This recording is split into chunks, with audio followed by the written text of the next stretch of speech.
noite, meus amigos da Rede CNT. Voltamos para mais um Jogo do Poder, o primeiro do ano. E eu tenho uma satisfação e uma honra de receber aqui o prefeito de Curitiba, Gustavo Frutti.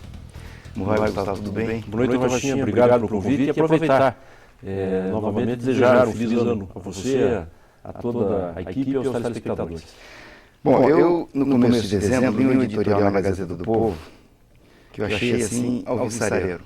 A Gazeta no editorial elogiava a iniciativa do seu governo, do pessoal da Secretaria de Educação, que falava de uma reflexão e um estudo sobre escolas que estão incrustadas em bairros pobres de Curitiba, avaliando por que uma determinada escola tem um desempenho bom mesmo com o IDH baixo e outras com o IDH baixo, desempenho baixo. Então, havia, pelo que eu pude compreender do editorial, um esforço para tentar entender o que estava acontecendo. Isso é uma coisa realmente extraordinária e, em termos de Brasil, de poder público, inovadora. Como é que, isso foi no final do ano já, né? Como é que isso está se desenvolvendo na tua administração? Tem uma equipe lá muito comprometida em trabalhar esse tema. A gente na educação, cada vez mais tem uma pressão no município, tanto na educação fundamental quanto na educação infantil. E sempre uma pressão por mais recursos. E é inevitável, é uma tendência, e nós temos que trabalhar para alocar mais recursos na educação. Então nós temos uma programação de médio prazo para aumentar os investimentos na educação na capital. Mas ao mesmo tempo que a gente fala em recursos, nós temos que saber como é que a gente faz para qualificar esse trabalho. Então tem profissionais muito comprometidos e desde o início do ano, através do trabalho da equipe da secretária Roselaine, foi estabelecido uma análise com relação a todos os dados existentes. Porque vão se fazendo critérios de avaliação, o que é sempre muito bom, ajuda na reorientação, mas isso não pode virar só um ranking ou uma disputa entre escola ou entre profissionais. Senão acaba, por vezes, até gerando um efeito contrário. Então, a ideia foi levantar todos os dados existentes, acrescentar novas informações e para aquela microinformação, aquele microdado em cada sala de aula, em cada aluno, para saber por que há desempenhos diferentes e às vezes com realidades iguais. Então, nessa primeira avaliação, são vários dados que estão sendo coletados e várias avaliações que estão sendo feitas. Mas essa especial quebra uma ideia de que escolas em locais com poder de renda maior necessariamente terão uma avaliação melhor no resultado. E há outros critérios que mostram que quando há um envolvimento maior da comunidade, quando há um comprometimento de toda a rede, dos professores, da direção, mas quando há um comprometimento dos pais na educação do aluno, é claro que isso tem um peso maior do que a questão econômica. Então esses dados mostraram que em regiões carentes, chamadas vulneráveis, áreas em que os pais dessas crianças muitas vezes estão ou desempregados, ou no subemprego, ou até são analfabetos, acabaram tendo um resultado muito positivo. Então isso demonstrou que nós temos que entender melhor, avaliar melhor essa distribuição e, claro, fazer um reforço onde for necessário para se melhorar a média. Curitiba tem um dos melhores indicadores do IDEB, que é um indicador nacional entre as capitais brasileiras, tem uma das melhores médias, mas ainda há um desnível. E eu sempre disse e sempre reafirmo que nós temos que buscar o equilíbrio de toda a rede. Senão nós vamos, claro, comemorar, é importante aquelas escolas que se destacam, mas nós temos que ter um equilíbrio. Então, nesse sentido, os dados estão sendo aprofundados, outros critérios internos da Secretaria de Educação estão sendo utilizados e tem uma equipe que está se dedicando a analisar a razão dessas diferenças. Muito bem, eu inclusive me dei o direito do atrevimento de trazer um presente, que é um livro chamado A Ralé Brasileira, Quem é e Como Vive, do Gessé de Souza, um grande pesquisador brasileiro, que, na verdade, não sei se esse trabalho de vocês está sendo influenciado pelo Gessé, mas estão fazendo exatamente o que o Gessé preconiza nesse livro. É verdade, tem muita... Nas reuniões que eu participei, citaram ele também. E muito obrigado, fico muito feliz de presente. Esse livro é fantástico, é uma releitura do Brasil, e a educação é um dos aspectos que ele aborda, né? Ele fala da má-fé, institucional da educação no Brasil. E eu acho que o teu pessoal deve ter lido o GCE, por isso eu fiquei gratificado de ver o editorial da Gazeta do Povo. Aliás, o editorial meio à esquerda, que assim, para mim, é agradavelmente surpreendido com a Gazeta do Povo, e reproduz o discurso e o trabalho do GCE. Então, se você tiver tempo, a leitura é extremamente agradável e vai rápido. Obrigado. E olha, é um desafio. Não é retórica. A gente sempre fala na educação, com transformação da sociedade, mas na vida prática, o que nós temos que fazer agora, com muita urgência? Qualificar os investimentos. Esse ano nós vamos procurar aumentar os investimentos em relação ao primeiro orçamento que recebemos de 2013. Estamos trabalhando muito forte para chegar até 30% do investimento da educação, mas nós temos que melhorar a estrutura atual, dar mais condições, por exemplo, para que os professores possam ter os 33% da hora de atividade, temos que contratar mais profissionais e temos que também expandir o serviço. Que Curitiba ainda é uma cidade em formação. Algumas regiões estão consolidadas, mas outras regiões estão carentes de serviço público. Então, nós temos que levar pavimentação, transporte coletivo, unidades de saúde e também, principalmente, educação. Em especial a educação infantil, que é uma pressão muito grande. Então nós temos que trabalhar bem o recurso para garantir a melhora da estrutura, mas para garantir que haja uma expansão com a mesma qualidade. E o desafio é esse, potencializar os recursos existentes. Por isso que nessa área a gente procurou trabalhar com profissionais, todos eles com formação na educação, profissionais que muitos de carreira, que já têm um histórico muito positivo, e procurar dar esse salto. Qual que é o salto? Estabelecer uma média, uma regularização em toda a rede. Agora, estabelecer a média para cima, melhorar toda a rede. E cuidar de temas específicos da educação especial, que nós temos 3 escolas na rede e uma rede também conveniada. E o ano passado foi implantado um programa chamado Cereja. Nós já temos estudos para jovens e adultos, escolarização para jovens e adultos, mas é uma forma de envolver os pais nas mesmas escolas dos seus filhos. Então é um incentivo para aqueles que não tiveram a oportunidade da educação regular, estima-se quase 2,5% da população ainda de Curitiba, mas também procurar aproximar os pais e, em muitos casos, os avós. Crianças que acabam sendo cuidadas pelos avós, são os avós que levam a criança para a escola todo dia, que cuidam na volta da escola, na educação. Então, para aproximá-los, porque isso é decisivo. Quando há um comprometimento da família, é decisivo na formação da criança. Se a família conseguir internalizar a educação como um valor, ela transfere isso para a criança e passa a participar do processo. Transfere. Os dados das 2 escolas que você mencionou, do editorial e de outras escolas que já têm uma avaliação positiva, como são os do INDEB, mostram que há uma relação direta entre a participação dos pais na formação das crianças. É por isso também que estamos expandindo o programa Comunidade Escola, mas sempre focado naquelas regiões mais vulneráveis. O sonho é a gente ter a educação integral.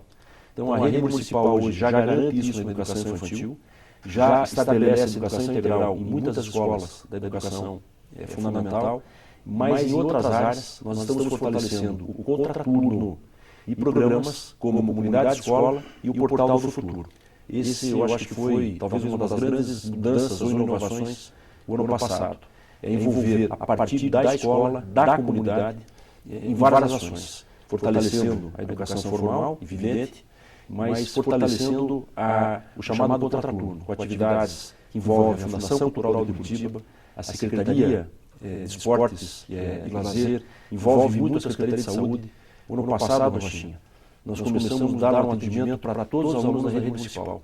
A ideia é que todos os 140 mil alunos passem pela avaliação das equipes da unidade de saúde. Então são várias ações para que a gente possa estabelecer um equilíbrio. Tem regiões de Curitiba ainda muito vulneráveis, muito desiguais, e isso é uma contradição. Se o poder público e o professor é quem, vamos dizer assim, representa o poder público nesse processo todo, que é ele que faz o contato direto com a criança, com o aluno e eventualmente até com a família, não compreender a realidade social do aluno, fica difícil. É verdade, que é o outro risco, que é o pendular. Por melhor que seja um gestor da área, tentar estabelecer um padrão para toda a rede. Então isso gera inúmeras discussões dentro da rede, por isso também que eu tenho procurado abrir esse debate com as universidades. Hoje nós temos uma série de programas da rede municipal envolvendo as universidades como Edu Pesquisa, Edu Tecnologia, Edu Cultura, para que se possa ter um debate fora da estrutura local. E nisso eu procuro dar autonomia, para que os profissionais definam qual é o planejamento e qual será a ação. O que não se pode é impor, de cima para baixo, um método imaginando que aquilo serve para toda a rede. Então, nós temos experiências diferentes em cada área, estamos incentivando a formação dos nossos profissionais. O exemplo maior é com os educadores que cuidam dos CMEs, das creches.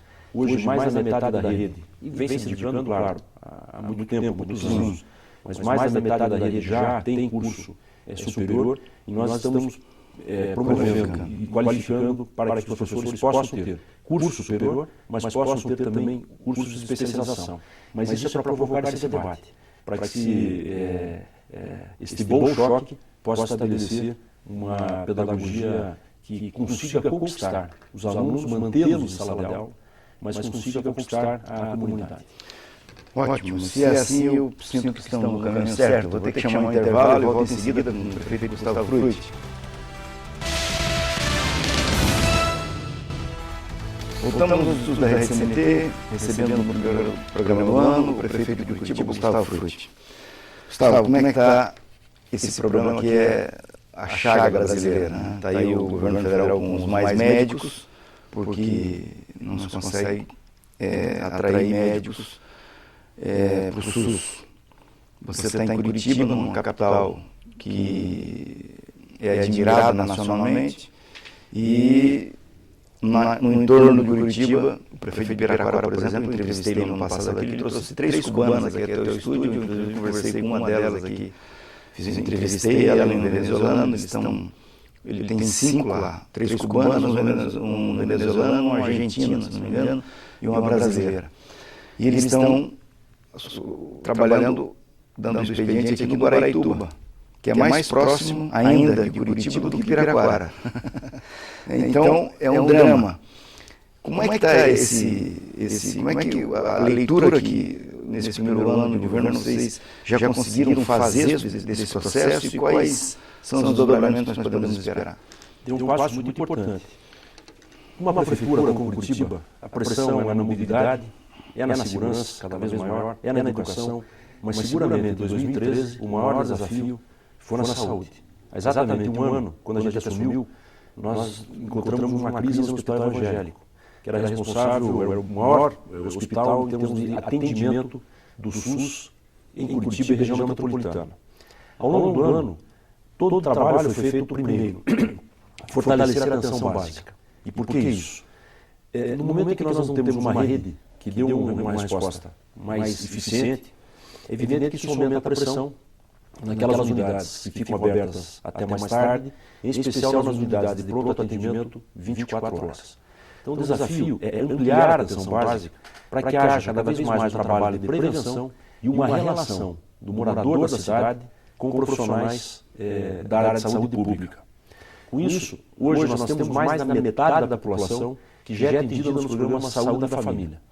Nós aumentamos em 44 novas equipes, ampliamos algumas unidades de saúde básica para que sejam utilizadas como núcleos de atenção à saúde da família.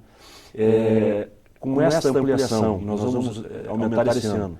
Nós já atendemos um número expressivo de usuários que seguramente deixam de ter a necessidade, às vezes emergencialmente, claro, só em caso emergencial, mas de ir a uma unidade de saúde até uma UPA 24 horas. Ao mesmo tempo que a gente fortaleceu essa estrutura, nós ampliamos o horário de atendimento de 10 unidades de saúde básica, até as 22 horas. Com isso, mais de 60 mil pessoas, ou 60 mil atendimentos, melhor, 60 mil atendimentos foram realizados até a abertura da 10ª unidade, que foi a Unidade de Saúde Monteiro Lobato, aberta até as 22 horas, no mês de novembro, em especial na região sul de Curitiba. Desses atendimentos, boa parte seguramente iria para uma unidade de pronto atendimento 24 horas. Bom, então, fortalecimento da atenção básica, núcleos de saúde da família, equipes e unidades até as 22 horas.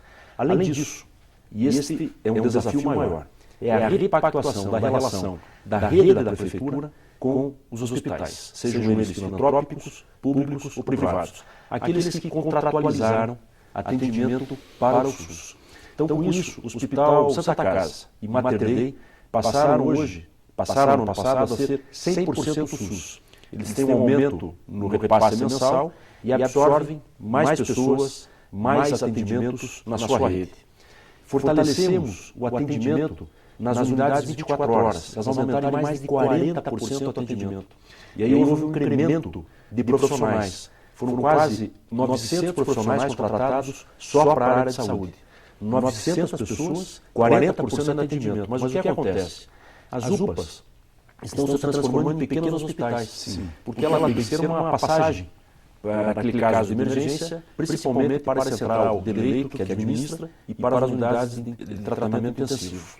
Bom, e fortalecemos também a rede da Prefeitura. O Hospital do Idoso, ele aumentou em mais de 50% os exames, o atendimento, as cirurgias que foram realizadas. Ele está hoje na sua plena capacidade. Quando a gente assumiu a estrutura física pronta, profissionais já indicados, mas ele atuava em torno de 10% da sua capacidade. Então, é importante a gente destacar que, tão importante quanto a construção, ou às vezes mais importante que uma construção, é a estrutura, principalmente em recursos humanos. Isso acaba levando um investimento, por vezes, maior do que foi gasto na construção da estrutura. E fortalecemos a rede com outras instituições. Ainda temos uma dificuldade com o evangélico, precisa de uma atenção muito especial, é muito importante para toda a rede, e conseguimos, o ano passado, aumentar em quase 1%, 0,8% o orçamento. Isso deu um acréscimo de quase 300 milhões de reais. Mais de 120 milhões de reais de recursos do governo federal. Agora, duas questões. Uma, saúde, até onde eu aprendi, quanto melhor, mais problemas você tem, porque você acaba tendo uma demanda maior. Significa dizer o quê? Se Curitiba tiver um sistema de saúde funcionando bem, as pessoas da região metropolitana do entorno vêm para cá. Nos hospitais, nas unidades de saúde, isso é inevitável. O ser humano não tem um portão ali na entrada de São José para impedir que o paciente de São José venha para Curitiba, né? Porque o sistema lá está funcionando mal e o daqui funciona melhor. Ou de uma outra cidade da região metropolitana.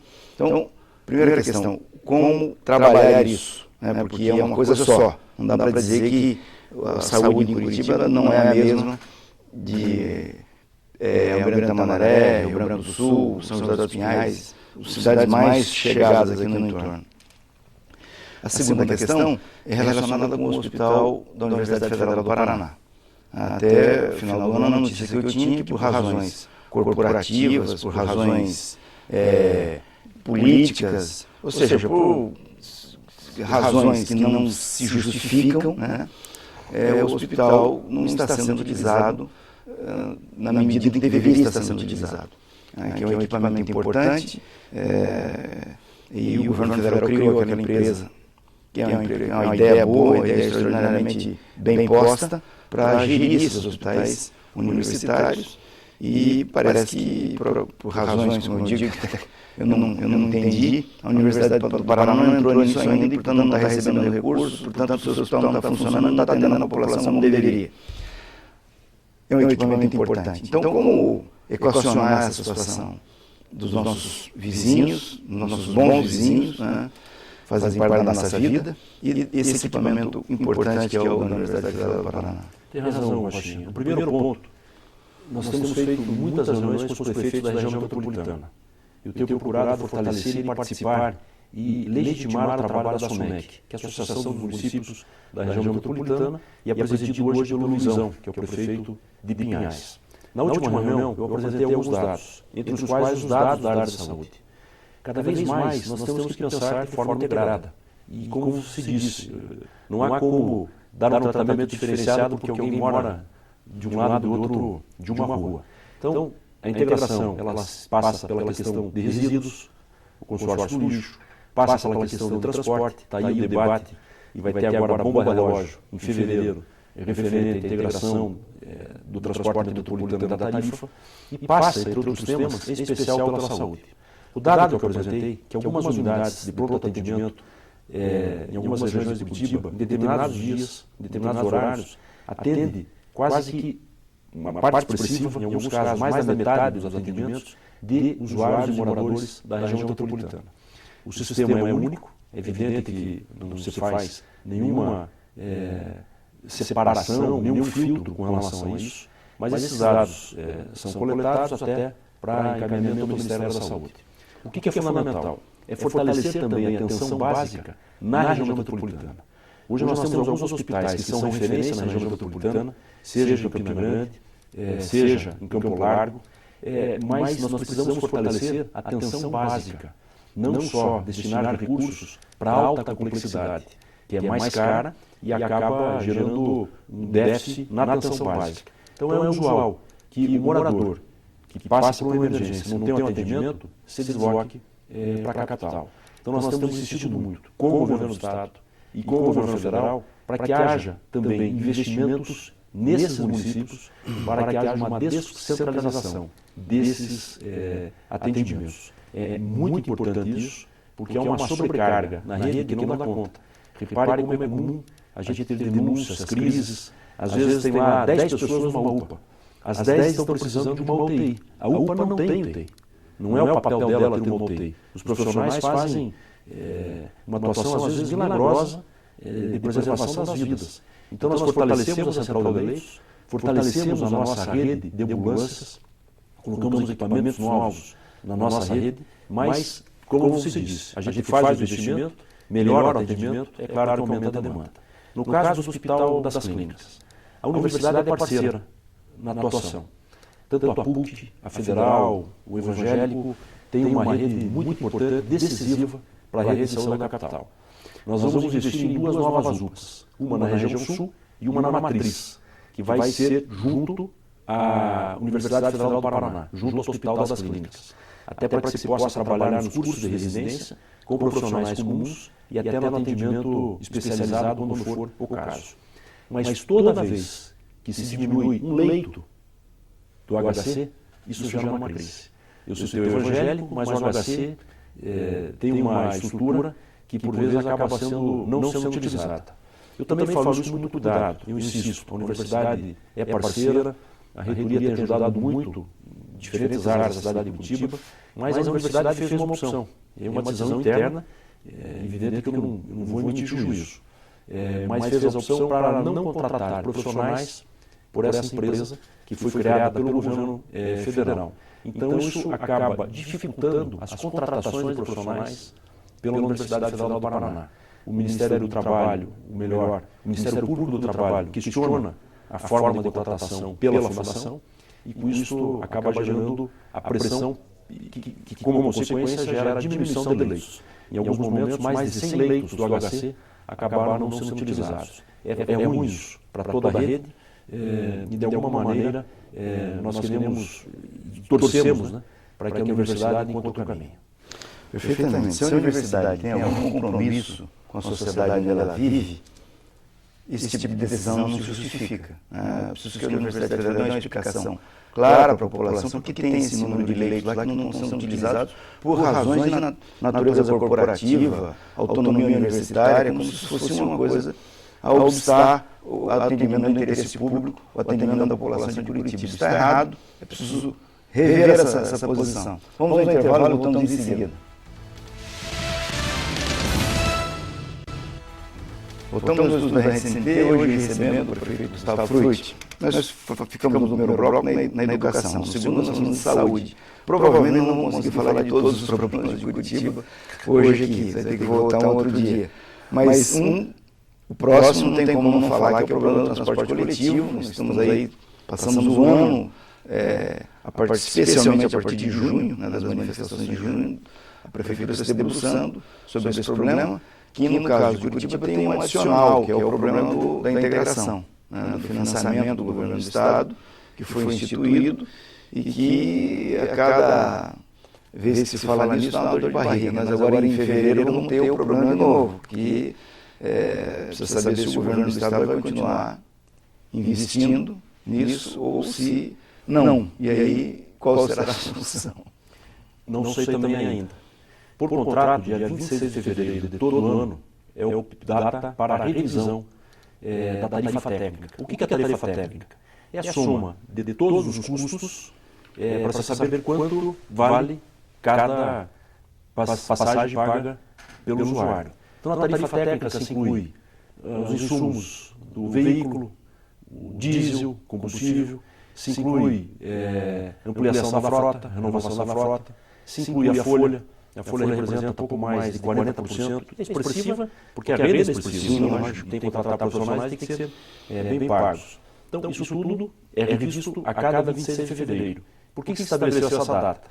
Por causa do dissídio dos trabalhadores, da relação dos sindicatos e para se verificar a inflação. Então, para ser um objetivo, se agora, em 26 de fevereiro, se mantiver a tarifa a 2,70, ou seja, não se reajustar a tarifa, e se aplicar na correção da tarifa técnica a inflação em torno de 5,7 do período de 12 meses, o valor do subsídio para os próximos 12 meses será de pelo menos 140 milhões de reais. E não se sabe de onde vem esse dinheiro. Então nós temos uma questão conjuntural para resolver, mas uma questão estrutural. Qual é esta? A integração é um ganho da sociedade, principalmente para o trabalhador. E para o trabalhador que não tem o vale transporte. Hoje, metade do usuário da rede tem o vale transporte. Então, ele não tem muito impacto quando tem um reajuste da tarifa. Mas aquele trabalhador, aquela pessoa que usa e tem que pagar o ônibus todo dia, dependendo da sua renda, é claro que isso tem um efeito. Então, ao longo do tempo, Curitiba nunca precisou do subsídio. E a rede foi se ampliando. E o que ocorreu em 2011 e 2012?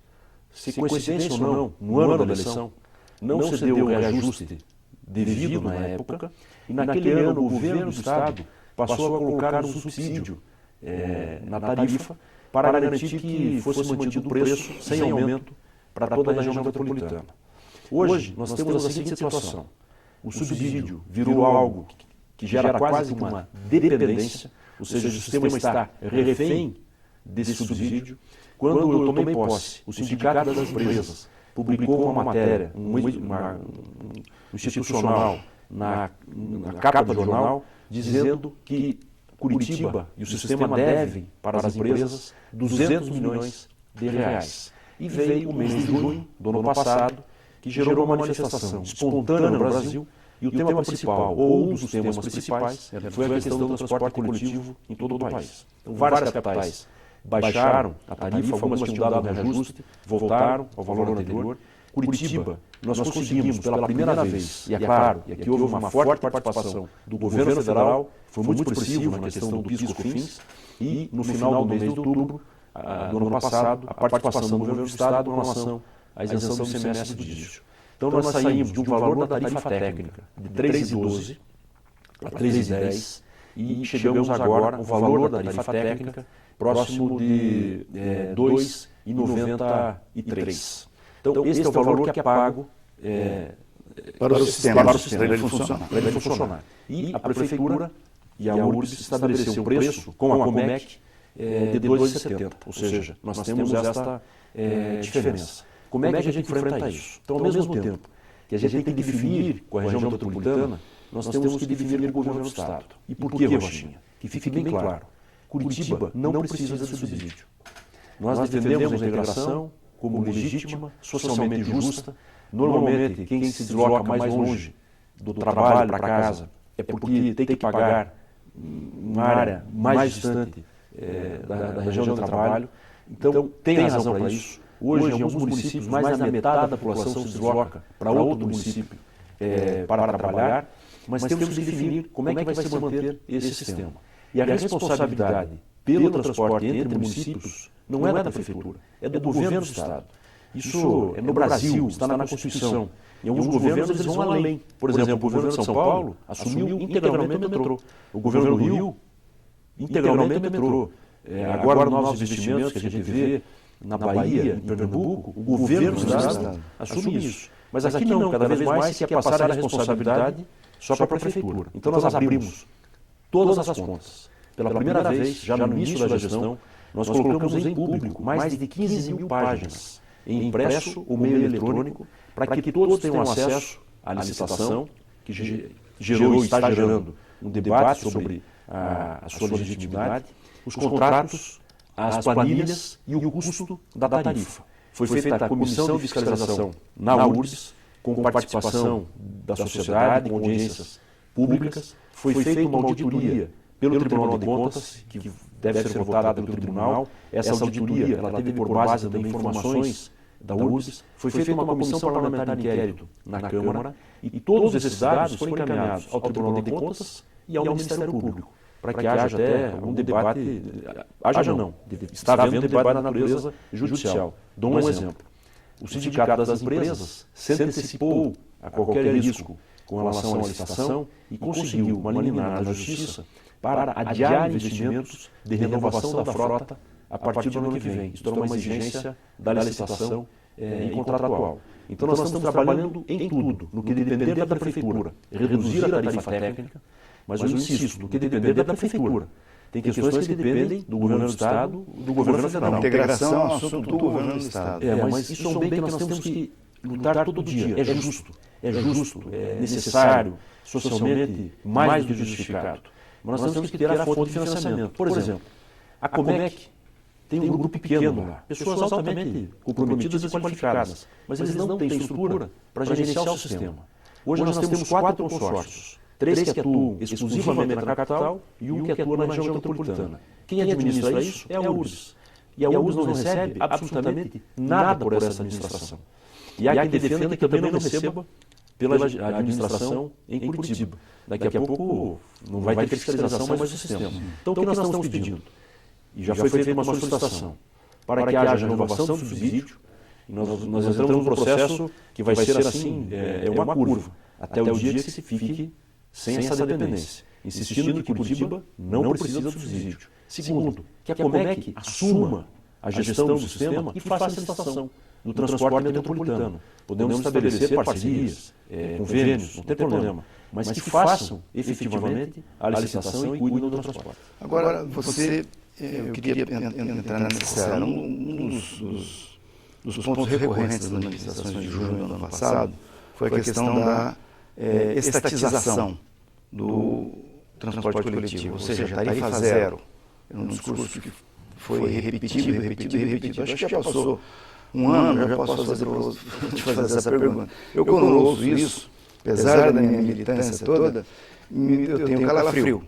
Porque eu me questiono se o sistema que vai emergir daí, certo, não será um monstro pior do que o que nós já temos, né? Um transporte público estatizado que me garante que ele será melhor do que o sistema que está aí, funcionando. Né?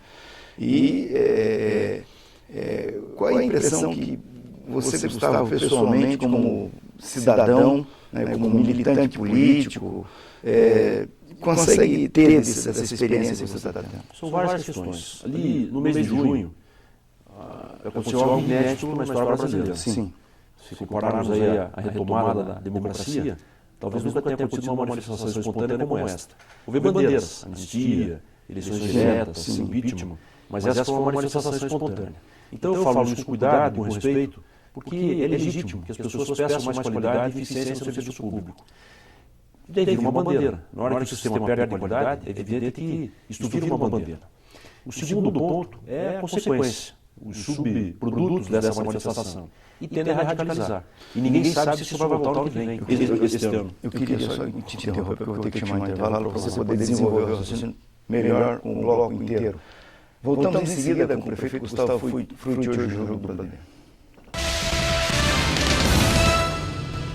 Voltamos aos estudos da RCMP, hoje conversando com o prefeito Gustavo Frutti aqui no Jogo do Poder. Então vamos lá. O segundo aspecto da... O primeiro é uma manifestação espontânea. O segundo é o subproduto que tende a radicalizar. E ninguém tem como antecipar se esse ano haverá manifestações semelhantes, principalmente próximo da Copa do Mundo. Terceiro, que tem um lado legítimo na causa, mas nós temos que ter clareza para saber quem paga isso e por quê. Cada vez mais, Baixinha, e aqui eu quero dar um testemunho para a população. Meu mandato tem prazo. Eu sempre procurei atuar no Congresso Nacional para melhorar o serviço público e acesso da população a esses serviços públicos. E defendo que muitas áreas têm que ter subsídio. É um país desigual, nós temos que ter uma visão de equilíbrio social e investimento também. Só que o orçamento tem um limite. Repare que para esse ano de 2014, nós estamos aplicando a correção da inflação para a receita local, que fundamentalmente é o IPTU, o ISS e o ITBI, e mais os repasses dos fundos federais e estaduais. O que nós fizemos? Na hora que tem um limite orçamentário, a nossa prioridade é a educação gratuita, e nós estamos falando de investimento superior a 1 bilhão e 200 milhões, saúde, o máximo possível ampliada, nós estamos falando de mais de 1 bilhão e 500 milhões de reais, investimentos em pavimentação. Curitiba tem mais de 4.500 quilômetros de via, para 1 quilômetro custa 1,5 milhão, nós temos que recuperar 1.500 quilômetros, ou seja, a gente precisa de pelo menos 400 milhões de reais. De onde vem esse recurso? O lixo é altamente subsidiado na capital. Em média, quem está nos assistindo agora não paga por mês, pessoa física, R$ 18 por mês, e pessoa jurídica não paga R$ 35 por mês. E o lixo, a prefeitura gasta mais 120 milhões por ano, além do que arrecada. Na questão do transporte, se nós ficarmos discutindo, só que ainda menos tarifa, nós vamos inviabilizar o sistema. É uma bomba relógio, ele vai para o colapso. Daqui a pouco vai se questionar que a prefeitura assuma todo o investimento, compra de ônibus, que a prefeitura absorva toda a mão de obra, que a prefeitura absorva toda a ampliação da infraestrutura. Até um tema, se tiver tempo, para registrar aqui. Por pesquisa, e falando dos usuários, as pessoas compreendem e estão dispostas a pagar. Mas o que justamente o usuário quer? Que o valor da tarifa não comprometa muito a sua renda. É por isso que em Curitiba nós temos hoje uma das melhores relações com o salário mínimo. Lembrando que a tarifa é única, a pessoa pode usar para qualquer região. E segundo, que haja uma melhora, em especial no horário do pico, para a pessoa ter o mínimo de conforto. É isso que vai atrair o usuário para o sistema. E lembrando que uma parte expressiva paga o vale transporte, recebe o vale transporte. É por isso que nós estamos defendendo uma mudança no vale transporte. No emprego. Sem dúvida. O patrão vai ter que pagar mais, o emprego fica mais caro. Exatamente, tanto que muitas empresas hoje contratam ônibus diretamente. E é uma das razões que justificam o aumento da frota de veículos na capital. É claro que o preço baixou por incentivos, mas as pessoas acabam optando pela compra de um veículo, uma moto, por uma questão de conforto. Até a bicicleta tem grande espaço para isso. Então nós temos que ter muita clareza. E eu sempre assumi esse compromisso. Primeiro, transparência. Abrir todas as informações. Porque senão a gente fica também no debate retórico. Mas tem que tirar aquele gasto desnecessário ou aquele ponto abusivo. Transparência. O debate está aberto para a informação. Pela primeira vez nós reduzimos a tarifa técnica. Segundo, participação. Quem quiser participar, dar sugestão, nós abrimos todos os canais. E terceiro desafio para melhorar o sistema. Então nós estamos tratando a tarifa, mas ao mesmo tempo, se tudo transcorrer bem, nas próximas semanas, lançar uma série de editais para melhorar o BRT, em especial na linha verde. Nós vamos ter um eixo que poderá chegar a quase 30 quilômetros de ônibus exclusivo. Vamos melhorar o eixo norte-sul, leste-oeste, com o chamado desalinhamento, mas permitindo que o ônibus possa fazer na linha com passagens, com estações a cada 1 quilômetro. E terceiro, começar a implantar canaletas exclusivas e faixas exclusivas no Inter 2 em algumas vias da cidade. Com isso nós queremos aumentar em mais de 60 quilômetros as faixas exclusivas e canaletas em Curitiba, opção preferencial pelo ônibus e, ao mesmo tempo, em alta escala, e Curitiba hoje tem regiões que têm uma grande demanda, começaram no metrô. Então nós lançamos no ano passado uma proposta de manifestação de interesse, houve a participação de 4 propostas, 3 técnicas, uma conceitual.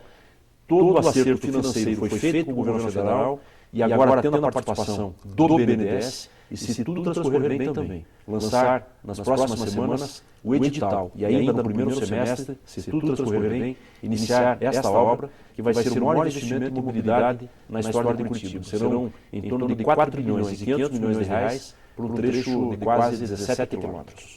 E para isso a participação do governo federal foi fundamental. Sem o governo federal não aconteceria. Decisiva, não aconteceria. Curitiba tem capacidade de financiamento, só que não tem capacidade de pagamento. Qual que é a diferença? A capacidade de financiamento é em relação à receita. Então, nós temos receita líquida em condições de captar recursos. Só que a nossa capacidade de pagamento por ano, para dar um número aproximado, fica em torno de 160 a 180 milhões de reais. E além disso, eu reitero que quando a gente assumimos com o maior déficit da história da cidade. O ano passado pagamos mais de 160 milhões de reais de recursos até que não tinham empenho. O que tem empenho no orçamento está lá programado e é pago. Mas eu me refiro a valor que não tinha empenho nem orçamento. E a partir deste ano, nós vamos pagar nos próximos 3 anos, este mais 2, 80 milhões de reais por ano, com correção de dívida que não tinha empenho. Então nós não temos muita margem. Como é que foi essa equação? Nós vamos fazer financiamento para pagar no prazo de até 30 anos, com 5 anos de carência. O governo do Estado assume uma parte desse financiamento no valor de 700 milhões de reais, e claro que é muito importante que participe, e foi decisiva essa participação, mas o governo federal entra com mais de 1 bilhão e 800 milhões a fundo perdido, ou seja, é recurso que não precisa devolver, e vai financiar os 700 milhões do Estado, os 700 milhões da Prefeitura e via BNDES, provavelmente, em torno de 1 bilhão e 300 milhões, que é para o setor privado investir nos equipamentos e no sistema do metrô. O governo federal está entrando nessa brincadeira com 2 bilhões. Isso aí. Ótimo, uma boa notícia, o metrô então vai sair. Se tudo transcorrer bem, todos os prazos estão sendo cumpridos e foi a primeira capital a fazer o PMI e ter resultado técnico aprovado. Agora, Curitiba é a única capital que está assumindo sozinho o metrô? Praticamente. O governo do Estado assume, mas é uma parte nesse investimento com a Prefeitura, meio a meio. Porque, como você disse, São Paulo, Rio e São Paulo são 100% do governo, Rio de Janeiro, governo do Estado, Bahia. E olha que a Bahia tem um governador do PT e o prefeito democrata. O governo do Estado assume o financiamento e Pernambuco também. Porque o transporte, cada vez mais, ele exige muito recurso. Mesmo cobrando a tarifa, sempre vai precisar de algum tipo de subsídio. Ou na tarifa, ou no investimento em infraestrutura. Então esse debate tem que ser feito com a sociedade. O sistema só vai melhorar se a gente tiver algum tipo de financiamento. Perfeito. No caso do metrô, nós tivemos aí um período de reflexão, vamos chamar assim, para definir o quê? Para definir a opção, São vários o conceito. Nós levantamos alguns estudos de Curitiba. Desde 1969 já se estudava com a implantação das vias de ônibus exclusivas, o eixo norte, sul, leste, oeste, para a implantação futuramente do metrô. O metrô só se justifica com alta escala. Hoje nós temos uma capacidade instalada de 20 a 23, 25 mil usuários por hora. Vamos melhorar isso com sincronização, que já estamos em teste na linha verde, com ônibus já com equipamento embarcado, para que não haja interrupção nos cruzamentos. Para entender, para ser grosseiro, se a gente nas vias não tivesse cruzamento e o ônibus não precisasse parar, aquilo no final do dia dava um ganho expressivo mantendo uma média de velocidade. Mas o metrô se justifica quando a gente tem uma demanda que começa a ser superior a 30 mil usuários hora. Então, o que tem que estudar? A linha foi mantido o eixo sul, principalmente a partir da SIC até a região central. Segundo, qual tecnologia? Aérea, superfície ou enterrada, subterrânea, que é o modelo que está sendo implantado. Terceiro, quantas estações serão implantadas? Quarto, qual a razão dessas estações? Por isso que foi feita a PMI, para se ter um estudo de demanda. Quinto, como é que vai ser o impacto no zoneamento, na arquitetura, no desenvolvimento econômico? E aí, qual será a tecnologia que vai ser utilizada nesta área? Gustavo, foi um prazer recebê-lo aqui. Vamos ver se você volta aqui, né? Com o maior prazer. Ficou fora um monte de temas que eu gostaria de avançar, mas vamos agendar uma outra conversa para a gente esgotar os outros temas. Obrigado. E vocês que ficaram comigo até agora, muito obrigado. Nós vamos conversando durante a semana no www.jogopoderparaná.com.br e no próximo domingo eu estou de volta com mais um Jogo do Poder. Um grande abraço e uma grande semana a todos.